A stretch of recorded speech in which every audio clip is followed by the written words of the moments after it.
I'm America Chika, and I'm glad to be here with my colleague William Galiwango, economics teacher and mid-level manager at Vienna College Namibia.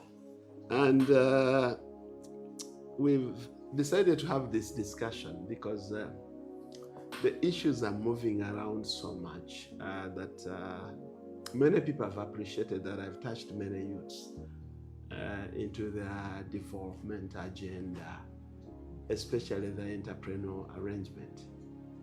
Unless the bulk of me has been stated, all information about me has been stated. But this is my colleague, but my student and the son, I could say, who has worked with me from the start, from leaving uni. And you can say what your professional life is and what your other entrepreneurial life is like. Well, on a daily, I am a teacher of economics at Vienna College Namibia. But like you have always guided us, that it is very important to supplement your earnings with other sources of income in a way of diversifying the financial portfolio. So looking at where we are as a country, I noticed that something that I could do to supplement the sources is to go into farming, and particularly into poultry. Reason being, apart from being passionate, this is a food product, and knowing that it's a basic necessity, and when you look at the food line in the country, many people will at least buy a Rolex. A Rolex not to mean a luxury watch, but a food item that is usually bought on the street. There is no town in Uganda where you don't find a Rolex. And one of the ingredients are the eggs. And so I'm into egg production. And it has really helped. I would have ventured into other aspects that the trends are considering to be more rewarding. But when you look at an economy that is over 75% primary sector, you need to know how you can have a value-adding economic activity, not only for the selfish gains, but that is going to really help other people in our society. But also, William, you started with goats. Yes. Where have you skipped it? Goats, when you look at our economy, how much is a kilogram of goat's meat and how many Ugandans can afford goat's meat? It is a high end, but when you look at the gestation period of raising a goat and the returns you get from a goat, leave alone what is being, pushed lately that you can have a goat of 3 million. How many butchers in the country can slaughter a goat of 3 million? Now, I gave you the Bisagaze. I remember that time. Yes. And you also had the maize bran and the rest. Yes. Yeah. You ventured into it. But eventually, what really knocked you off with that goats project? The people who come to buy goats, the market prices for goats are very low. It is it's highly unlikely that you will sell a goat that is going to the butcher for goat's meat at above 150,000. That's a small one. But what if it is a big, yours could have been small. But I remember you bought some hybrid goats from someone in Mbarara. The maintenance cost of a hybrid goat and the layman in the country, there is a complete mismatch. So in other words, you are saying that the market usually speaks. The market speaks. Well, regardless of how much someone using any means tells you that this goat is 700,000. But, unless when it is going to move from one trader to another, or from one farm to another. But if it is to reach the market, the prices. I think the market speaks. The market speaks. The market price speaks. Because all of us are not going to be breeders. There is money at breeding level. That I have a boer 75-80% from South Africa selling it to another farmer is okay. But you know, the multiplier effect means you must have a product that goes to the market. And when you reach the market, there is another farmer from Nakasongola who has his 2 goats and is willing to part with them at 100,000. You who has yours that is going for 1.5, where are you going to sell it? And who is going to buy it? And when you look at the numbers, they have the numbers. They can freely let their goats go into the wild and later come back in the evening. So what happened? Did you leave the goats with Muzei? Muzei has the goats on small scale. I decided to diversify into another arrangement, and that's poultry. Now, you are an educated person, and in particular, you are teaching Cambridge economics. It's true. Which is applied. And I think you've worked with me substantially for a number of years, Great. over 10. And when I was hanging up my gloves, what did I do of teaching? You got all your academic material and told me, I have handed over to you, go and make your mark. Which you have done. Thank you very much. Now, let's just look at how you teach the Cambridge economics and how they assess it. And what bearing does it have in the business decisions that you are making?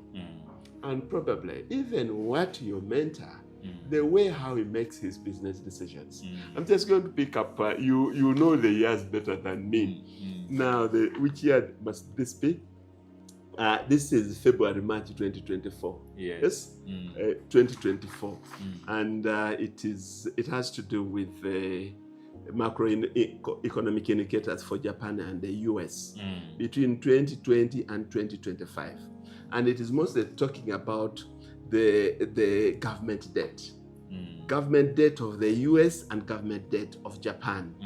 And the government debt of the US being as high as 254% as a percentage of the GDP in 2020. In 2025, the US debt as a percentage of the GDP is 251.3. And this source is from the IMF. International Monetary Fund. Was this an examination to be done by your students? Yes, that is an examination. Do people realize the value that is there when you study and teach this subject with international standards? This is a Cambridge Economics A level exam. And they're giving you the US debt. As a percentage of the GDP, it is, by 2025, it is 251.3%. The Japanese one is 132.5. Now, people are debating this issue. I saw one gentleman discussing that the Ugandan debt ratio as a percentage of the GDP is 52.3. We are so well off. US, it is this. Tanzania, Kenya, it is this. What is your take of when people are encouraged, instead of investing into many other productive areas, they should lend their money to the government by buying the government debt and citing examples of, they say, the US debt? What is your take? You see, if US issues treasury bonds to attract as much, investors into that arrangement, the US debt is in dollars. Yes. Meaning, in case of any spillover effects, they can mop it out by printing more dollars. But in Uganda, our debt is quoted in dollars, which we cannot print because our central bank has only the mandate over the shilling. And should we make a mistake of printing the shillings to buy the dollar and pay off the debts that are quoted in the foreign currency, that will create inflation, which will be very difficult to mop. But even leaving alone that, if the US issues a treasury bond and I buy it, that is capital flight. I would have taken money out of the circular flow of income of Uganda. That means I am foregoing potential investment to create a multiplier effect at home, and I'm contributing to the growth of the US economy, which becomes a little difficult because we are grappling with high unemployment.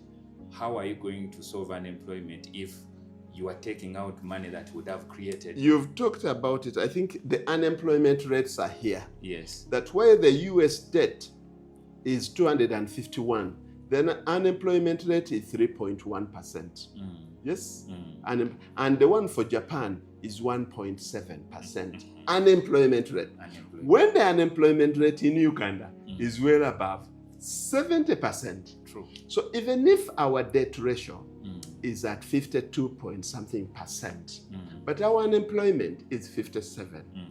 But is the US seriously concerned about this huge debt, government debt? Not really. They are. And in return, that is why, at least for the current president, he's concerned about it. When he says, I want to make America great again, he doesn't want to see that their country has one of the greatest debt. Their government has one of the greatest debt. And owed to rival countries like China, Japan, they hold the greatest American debt. It means they can liquidate them. And of recent, when the US issues out bonds, China boycotted them. They had to print more dollars, and that's why inflation is running hell in the US. Yeah, and in return to my thinking, as Mohammed, is that this is why they are creeping in this cryptocurrency with the intention of trying to sell off the US debt from its huge 251% percentage of the debt of the GDP by creeping it into the other countries, by enticing especially many young entrepreneurs and other institutionalized investors, by selling their debt to other countries. Which countries buy their digital currencies, the crypto and Ethereum and all the others? While we are buying them, we are getting hold, we forego our consumption at home, we sell our assets at home to buy a digital currency. So when you buy the digital currency in American dollars, where does that money go? It goes to the Aren't these guys smart that they want to write off the US debt? Yeah, in the long run. In the long run, by pulling out money from other countries, taking it to them. And do you know eventually what they do? After you have accumulated your millions and billions onto your phone, virtual wallet, yes, what will they do? They are going to wipe it out. Yes, there will be a crash. And whom will you ask to give you back your money? When you sold your father's land and the building to buy the cryptocurrency, you would have helped the US to mop out its debt. To mop up its debt. Yet, for your countries, now this is one paper. We can look up at another. This one is global coffee beans prices reach near high. This is 20 what? This is 2020. October 2024. This is the one for last year. Yes. The one that was done at the Cambridge. Global coffee beans prices reach a new high. That one I can smile. Can you see the level of fluctuation? They are showing to us the coffee prices, global coffee prices from 2002. And that global information had a number of policy changes in the country. You remember the coffee? Do you remember? Do these people who take such very vital decisions in some of our countries, do they really know this? This is a Cambridge paper. Yes? Answer all questions. Question number 1, section A. Coffee is big business, especially in the US. The global market was worth nearly 110 billion in 2020. But who are the coffee growers? Is it the US? No. It is our countries. Then someone tells you invest in cryptocurrency. And they are telling you that the greatest consumers of coffee are the other side. And then people are encouraging people to invest in. But the implication of when you see this sharp rise and sharp fall of the coffee prices annually, what does that tell you? William, you've also ever planted coffee. How many acres? 3 acres. 3 acres. Yes. Now, you as an economics teacher, applied economics teacher, when you look at these fluctuating coffee prices and sometimes nose diving into the latter, what impression do you get as you are planting that coffee? Volatility. Volatility means that you can never have an accurate projection of what the return on investment is going to be. Do you know that at some point I earned a bad reputation by telling people that my trust in coffee is going down? Do you know where I based it from? No. Because I read. You can tell the entire public, since I have the proper statistical global outlook. Coffee is produced grown in Uganda, produced in Uganda, exported from Uganda, but we don't determine the prices. You look at the prices. Now, from a rocket high in 2020 to 2023, where does it head? It is going to nosedive. But I see many people planting a lot of coffee. Am I in any way discouraging them from planting it? Not really. Not really. But they should know that coffee is a national crop. It earns the country foreign exchange. But in terms of your personal wallet, your pocket, coffee, get ready for your children to be in school or out of school, depending on the prices that have been offered on the world market and the trader. Is this my concoction, or it's the truth about global coffee? Those are global statistics. These are global statistics. And where do we get it from? Do you teach these things to our students in the A levels? Yes, we get the New York Times, we get the Economist, this magazine, that journal, and so many other sources. You must have the statistical charts that are reflecting global market. And many people have been wondering. You know, I usually speak in my vernacular. Many people have been wondering, this man, where does he get kachika ya vawa? Do they know that I'm basing my practical approach from an academic approach and from an applied approach? Didn't I read the things? Don't I know that anybody is planting a coffee tree today because the prices are here and it has a gestation period of 3 or 4 years, we'll find it here. Like you see how coffee prices have been high in the last 1 year. They are now going down because Brazil had a serious climate change during that time, and you know Brazil is a major determinant of coffee prices. I know. But now they have recovered. I know. They had good weather, and the prices of coffee are. I know. But is there anything that I've ever said that is not based on the authoritative position? You study economics and you teach it for over 30 years in an applied and in a sensible. Is this how we assess A-level economics or economics in our country? No. If ever Uganda examinations could ever assess students like this, don't you think we'd have different products? Would have different entrepreneurs? Definitely. Would have a different outlook about investment? Because is there an examination in Uganda that will show the coffee price fluctuations globally like that? And then you follow it with so many questions around it? Wouldn't it make a huge difference? Of course. We can look up at another one. There's another one for avocado. Avocado, yes, I think it is here. Which year is this? 2022. That's 2022. 2022. Yes. They started the market prices for avocado. The changing market for avocados. From coffee to avocado.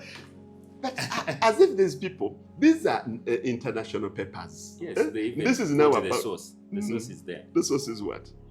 Source Mexican Minister of Economy. Yes. This is Mexican Minister of Economy. Yes. But the country studied was what? Chile. Yes. Mexico, Peru, Chile, and Dominican Republic. Yes. Yes. And they had to do with these Hass avocados. I say so. And do you remember there was a time when people were pushing to grow Hass avocado? I once mentioned it. Still people rubbish you. But do they really have any founded ground? Now, this was in a 2022 examination. The changing market for avocados. Look at how the prices are fluctuating. Just imagine the implication that you have cut down your coffee trees, then you have slashed your maize, whatever, and then you plant avocados. Do these people who are fronting these things, do they ever get real researchers? Like For them, those two economics gurus, applied economic gurus, who really, can you make me plant Hass avocados on my land? Its supply is inelastic. Long gestation period means by the time your Hass avocado is ready, will the global prices still be up there? Because if everyone now goes into production of the Hass, what is going to happen to the market prices after there is a surplus in the market? The prices will have to fall. Now, when you reconcile the cost of production at that time and the prices at the end, and you know we do not have government policies that come in to set price caps that no, Hass avocado should not go below this. We don't have that in our country. Let's look at another. This is can economic growth in Chile reduce income and wealth inequality? Economic growth in Chile reduce income inequality? How often have people in Uganda been crying about income inequality? Great deal. But you see, in 2018, 2020, the degree to which the income inequality is rising in percentage terms in Chile. Of what importance of the student at Vienna College in Uganda has to study the income inequality and growth of wealth in Chile? You know, many people, especially that have no access to this information, think that every time the economy grows, everyone will become better. But there is inclusive growth, there is sustainable growth. Do you know every time the economy grows, like you see the innovations that take this sophisticated technology to the farm, you'll be laying off 50 workers who would have done the work. So 50 workers laid off because there is a sophisticated software that can handle work, structural unemployment increases, and then we have people not earning and others banking a great deal. So you simply widen the Did you note one gentleman who said he's going to bring in a combine harvester to harvest maize? Yes. Where he would have used 1,000 workers, he would use one combine harvester. With our default signature. So you will no longer say our default. Did he go into an economics class to understand what you've just explained? Economic growth versus income inequality? Or equality or equity? And you can say you are working for Muntua Wansi, but you're bringing in a high level machinery, which is laying off over 100 workers. The Muntua Wansi that you are propagating for. So do people really ever get to study this? Do you teach this to our students? We do. We teach. Was this assessed in an examination? This was 2022. That's 2022. This is October, November 2024, paper 2. Paper 4. Yeah, that's the... Yeah. Paper 4, 2022. The other one was paper 2. I could pick up another one. Can South Africans escape from economic difficulties? Yeah. Which year is this? 2022, May, June. 2022. May, June, yes? And showing the months, 2020, 2021, the months. And South Africa has a serious economic difficulties. Despite the vast natural resources, the main economic indicators show a country in trouble. But well, William, the papers are many, showing so many statistical, even someone might think we are talking about produce or commodities. This is about aspects of Turkey's macroeconomic performance and monetary policy. Which year is this? You can check. 2022, Feb, March. And they're talking about Turkey's macroeconomic performance and monetary policy. Now that one, they required a proper link of macroeconomic aspects. You can see this one is about current account balance, international trade. They want you to know, how does inflation affect international trade? And they want you to know, will the terms of trade also be affected? Now, you have to hold nothing constant. Inflation, balance of payments, terms of trade. How are they all going to be affected by? Because each one of those affects the other. And that you cannot simply enter the class and say, the topic today is inflation. You need to bring a combination of so many things so that the learner can pick out. Do the students in Uganda need this kind of approach? Absolutely, they need that. How the hell can a student, a Ugandan A-level economics student, sit onto a paper and he has to answer questions about Turkey's macroeconomic performance and monetary policy? And they're talking about Turkey's current account balance, they're talking about Turkey's inflation, and then they're talking about Turkey's terms of trade. And then the questions follow.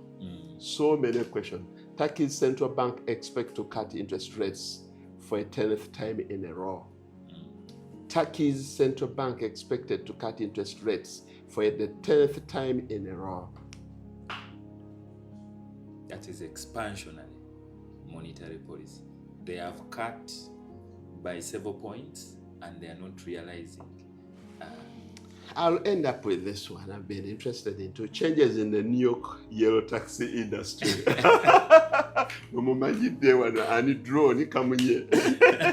Changes in the New York taxi industry. This is 2021 now. Yellow taxis is one of the famous sites in New York City.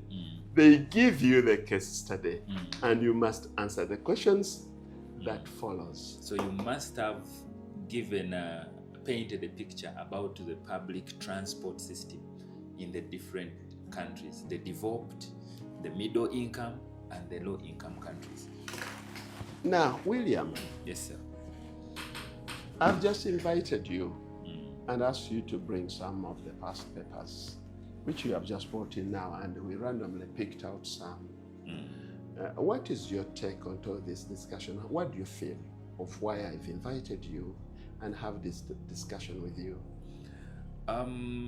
All this is borderlining the aspect of knowing where you are as an individual, and in whatever step you take, you need to understand the macroeconomic impact. Take, for instance, there are so many things that are really fancied up out there. You can develop this.